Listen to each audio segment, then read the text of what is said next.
Bonjour à tous, aujourd'hui on ne se retrouve pas devant mes aquariums mais devant mon ordinateur parce que je vais vous présenter une web application, je vais vous présenter Scape-It qui est un outil de design pour l'aquascaping. Donc on a vraiment un outil gratuit qui a été créé par Lucas, un jeune étudiant allemand en architecture mais aussi un grand passionné d'aquascaping. Lucas nous propose donc sur scape-it.io un outil online totalement gratuit et vraiment bien fichu, vous allez le voir tout à l'heure sur l'écran, on va évidemment regarder ça en détail. C'est vraiment un outil super pratique, notamment si on n'est pas trop dessin, qu'on n'arrive pas trop à rendre quelque chose avec un crayon. Et bien là, avec cet outil-là, vous allez pouvoir facilement organiser votre prochain aquarium. Scape-It, vous pouvez y avoir accès sur Mac, sur PC, sur iPhone, sur Android, sur téléphone, il n'y a pas de souci parce que c'est une web application. Donc en fait, vous allez directement utiliser votre navigateur Internet. Vous allez accéder à un site Internet. Donc en fait, ça fonctionne avec tous les appareils. Et puis sur le mobile, eh bien, Lucas a fait un petit effort d'intégration puisqu'on va avoir une version mobile qui va être adaptée à la taille des petits écrans. Donc vous allez voir, on va vous demander de mettre votre téléphone en format paysage, mais vous pourrez utiliser Scape-It aussi sur votre téléphone si vous le souhaitez, si vous n'avez pas d'ordinateur par exemple, en sachant tout de même que c'est quand même beaucoup plus visible sur un ordinateur et c'est beaucoup plus facile de faire les choses sur l'ordinateur, mais avec un peu de patience sur la version mobile, ça marche également. Et puis enfin, je suis en contact avec Lucas et je me suis permise de lui proposer de traduire Scape-It en français. Donc j'ai déjà traduit une partie du site en français, je pense qu'on verra avec Lucas pour traduire le reste en français, notamment tout ce qui est astuces ou ce genre de choses. Je le traduirai très certainement par la suite s'il le souhaite. Donc une grande partie du site est maintenant disponible en français. Donc Scape-It c'est sorti en automne 2020, donc ça fait pas si longtemps que ça. Donc maintenant vous pouvez y avoir accès en anglais, en allemand, en coréen et en français. Donc j'espère que ça vous aidera parce que je trouvais dommage qu'on n'ait pas ça en français tout simplement. Et nous voici sur la page d'accueil de Scape-It. On va cliquer sur Commencer ou sur Editor pour avoir accès à l'outil d'édition d'aquascaping. Cette nouvelle page qui s'affiche, elle nous propose de créer un nouveau projet. C'est normal, on n'a pas encore créé d'autres Scape, mais si vous en créez d'autres, vous les retrouverez sur cette même page. Donc on va cliquer sur créer un nouveau projet, on va lui donner un nom, vous mettez ce que vous voulez, par exemple Aquarium 1 ou n'importe quel nom. Ensuite en dessous vous avez largeur, profondeur, hauteur, donc ça correspond à la taille de l'aquarium, à la taille du bac en verre, donc vous pouvez mettre les valeurs de votre choix suivant ce que vous avez comme aquarium à créer à la maison. Et sinon vous pouvez également cliquer directement sur taille de l'aquarium. Donc là, vous allez avoir des tailles d'aquarium prédéfinies qui vont vous permettre de gagner un petit peu de temps. Par exemple, le 60p de chez Ada, c'est une taille très classique en aquascaping. Donc ça vous permet d'avoir directement un aquarium à la taille souhaitée sans forcément rentrer les tailles manuellement. Pour la vidéo, pour vous montrer un petit peu comment tout ça fonctionne, je vais choisir un 45p. Voilà, c'est un petit aquarium, 45, 27, 30 cm. Ça suffit largement et je clique sur créer un Scape maintenant. Et on arrive sur l'éditeur à proprement parler, c'est là qu'on va créer notre aquarium. Un mot rapide sur l'interface, à gauche le menu principal, en haut vous avez un mode nuit, ce qui peut être intéressant si vous voulez pas vous tuer les yeux avec un fond blanc, et en bas à droite vous avez un petit scarabée, en fait c'est pour signaler les bugs tout simplement, donc n'hésitez pas à signaler un bug si vous constatez que quelque chose ne fonctionne pas correctement. Voyons maintenant le menu principal avec substrat, donc là c'est tout simplement le sol de l'aquarium, donc on va pouvoir sélectionner la teinte du sol et surtout son type, donc du gravier, du sable ou du sol technique. Donc vous pouvez modifier à tout moment ces éléments au cours de votre création, mais commencer par le sable, ça nous donne déjà une bonne base. Donc vous cliquez sur le sol qui vous intéresse et ensuite vous allez voir qu'à droite sur l'aquarium vous avez des petits points de différentes couleurs. Et bien ces petits points, en cliquant dessus, vous allez pouvoir les déplacer, donc faire du volume tout simplement avec votre sol. Donc on peut les déplacer de haut en bas et aussi de gauche à droite, donc on peut vraiment faire varier le sol comme on le souhaite. Si vous n'êtes pas satisfait de ce que vous avez fait, vous pouvez cliquer sur réinitialiser et ça remettra le sol à plat. Donc moi pour l'exemple, je vais partir sur quelque chose de simple avec pas trop de volume et une fois que je suis contente avec mon sol, je clique sur retour. Dans le menu principal, je vais maintenant cliquer sur arrière-plan. Alors là, c'est très simple, il s'agit tout simplement du poster de fond de votre aquarium ou de la backlight.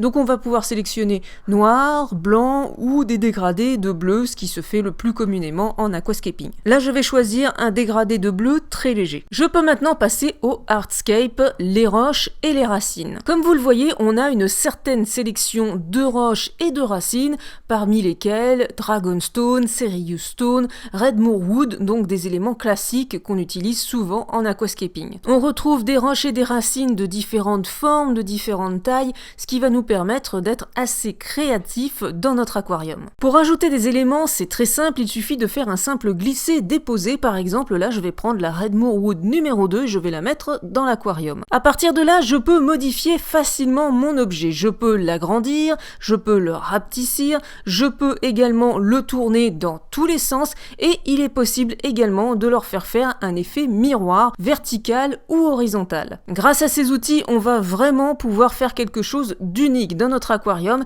et de parfaitement adapté. Vous pouvez ajouter autant de racines, de roches et de plantes que vous le souhaitez dans un projet, il n'y a pas vraiment de limite. Au fur et à mesure que l'on va placer nos éléments, racines, roches, plantes, on va se rendre compte que certains auraient été mieux à l'arrière-plan, d'autres à l'avant-plan, donc ça on peut le modifier au fur et à mesure grâce à l'outil calque. Donc là il faut cliquer sur la petite flèche à droite et ça va vous ouvrir l'outil calque, on va pouvoir déplacer comme ça nos objets d'avant-plan en arrière-plan. Je vais maintenant placer quelques roches, donc je vais sélectionner les pierres pour voir un petit peu ce qu'on a de disponible. Donc là, je suis plutôt partie sur un aquarium style nature.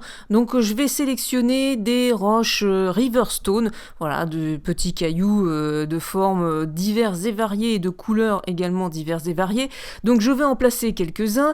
Donc là, pareil, hein, on peut changer la taille, on peut les tourner dans tous les sens, on peut leur faire un effet miroir. Comme avec les racines, c'est la même chose. Mais avec les roches, je vais vous montrer un autre outil qui est vraiment très pratique, c'est l'outil dupliquer. Donc en fait, ça va copier le calque actuel, le calque que vous avez sélectionné. Et avec ça, on peut créer rapidement plein de petits cailloux pour créer une petite plage de cailloux, faire des petits cailloux de finition.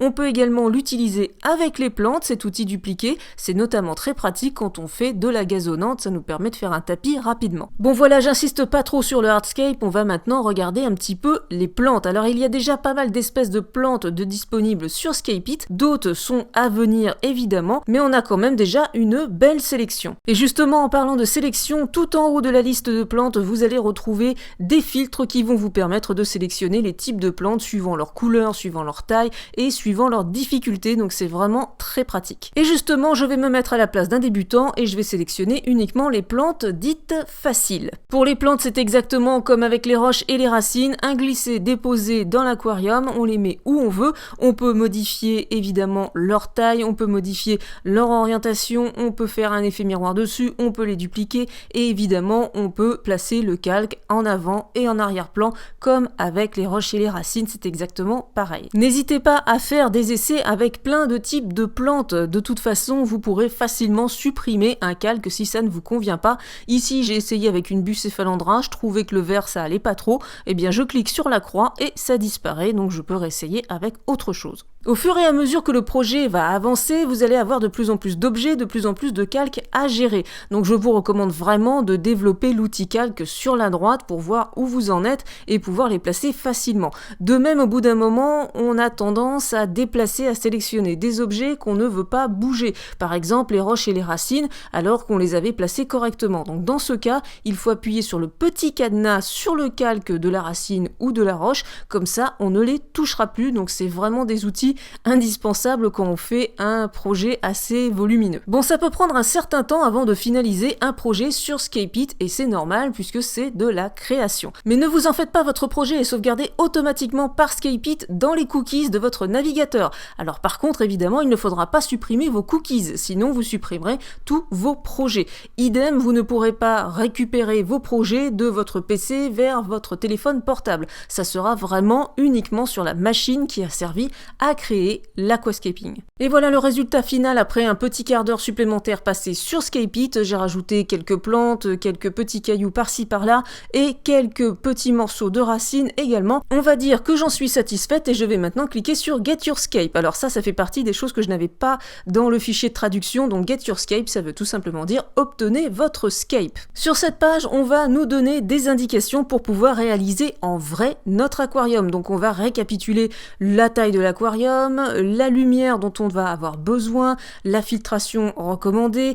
Pareil, si on va avoir besoin de fertiliser, si on va avoir besoin d'utiliser un système CO2, on va nous l'indiquer. On nous donne également le volume de substrat de sol dont on va avoir besoin, et puis aussi très pertinent, le nombre de pots dont on va avoir besoin pour chaque espèce de plante qu'on a sélectionnée pour l'aquarium. Ça, c'est très pratique quand on débute, c'est pas toujours évident de savoir combien il va nous en falloir. Et puis on a aussi une indication du volume de roche dont on va avoir besoin. Ici par exemple 10 kg environ de Riverstone et 7 morceaux de Redwood, donc 7 morceaux de racines, mais ça dépend vraiment de ce qu'on va trouver en magasin, donc c'est vraiment approximatif. Et puis si on continue de scroller, tout en bas de la page, vous allez voir tout en détail, donc en fait ça c'est des petites informations, des petits conseils pour équiper votre aquarium au mieux, pour le fertiliser au mieux.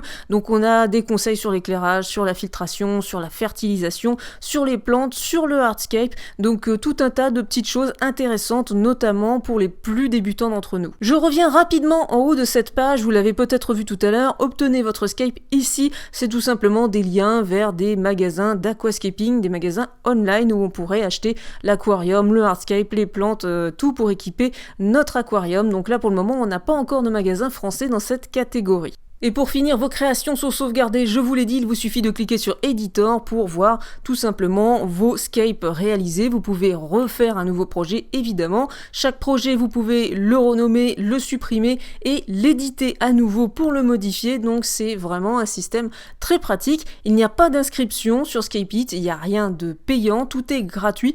Donc un outil que je trouve vraiment super. Voilà, vous voyez, ScapeIt, c'est vraiment un outil super intéressant, assez puissant, mine de rien, et qui est totalement gratuit et accessible à tous. Lucas a vraiment fait un excellent travail avec son éditeur d'aquascaping, mais il ne s'arrête pas là, il continue de le développer, il prévoit notamment d'ajouter de nouvelles plantes, un petit peu de hardscape, roches, racines. Il prévoit aussi d'ajouter les poissons pour qu'on puisse vraiment bien voir ce que ça va donner dans notre bac, et puis donner aussi quelques conseils à l'occasion, et puis aussi d'ajouter filtre, éclairage, éléments techniques pour qu'on puisse vraiment avoir une gestion globale avant d'acheter tout ce qu'il nous faut pour l'aquascape. Donc vraiment, ça va s'élargir, ScapeIt, c'est pas fini, le développement est toujours en cours, donc tout ça, ça va arriver évidemment, ça prend son temps parce que Lucas, encore une fois, il est étudiant en architecture, donc c'est pas son métier, il gagne pas d'argent avec ScapeIt, donc il fait ça sur son temps libre et c'est vraiment cool de sa part. Et puis il y a une fonctionnalité qui ne va pas tarder à arriver parce qu'elle est très demandée par la communauté,